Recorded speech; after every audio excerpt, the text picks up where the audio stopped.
Stan Gibilisco here. I don't know how well you can see that, but that's my deck. Right now, it has 3 to 4 feet of snow on it. The snow kind of swirls around from the roof and blows off and accumulates more rapidly on the deck than the actual snow accumulation is.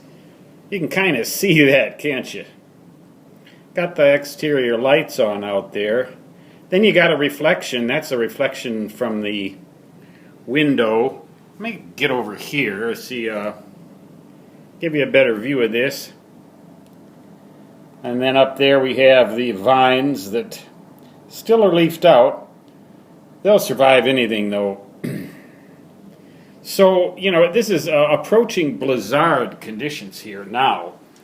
It is about quarter to 8 p.m. on Friday, the 4th of October, 2013. Black Hills of Dakota Territory, United States of America. The third snowiest town in the United States. Got a ski resort here. I'll bet they're happy. Well, I'll bet they'll be happy that winter's starting early. Is that old number 7? Yes, that's old number 7 down there. What shows of it. I'll just hop up on there and do some snow angels on there tomorrow morning after this storm lets up, and then shovel out in front of it. Be kind of a challenge to get out there, though. A little earlier I cleared the furnace vent beside the house and the gas meter, and also my neighbors who were away cleared theirs, and it was very difficult to get around. There's about 3 feet of snow, probably closer to 4 feet now.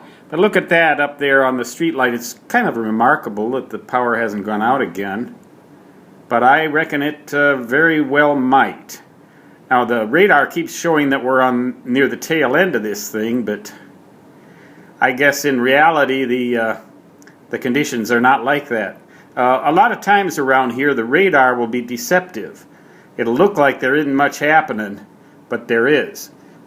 This is approaching blizzard conditions. It's about 35 degrees outside though, so it wouldn't be, I think it has to be colder than a certain temperature to be a true blizzard.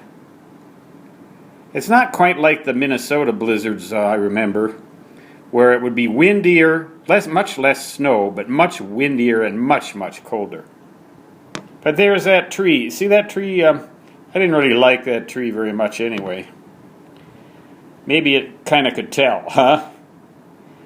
Because it was growing up into those utility lines. I alluded to that before. That ought to kind of put a damper on that. There's some bushes out there, mailbox. Well, that's another thing. Gonna have to dig the mailbox out. But first things first, right now it's nice and warm here in the house.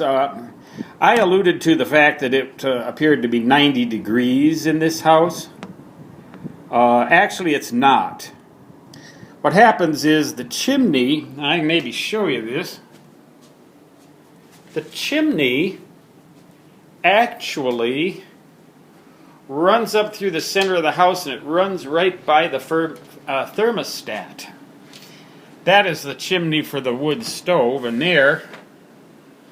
there it is. It's in the kitchen closet. You open this door, it's almost like an oven in here because of that chimney. It produces radiant heat from the core of the house out, which is kind of a blessing.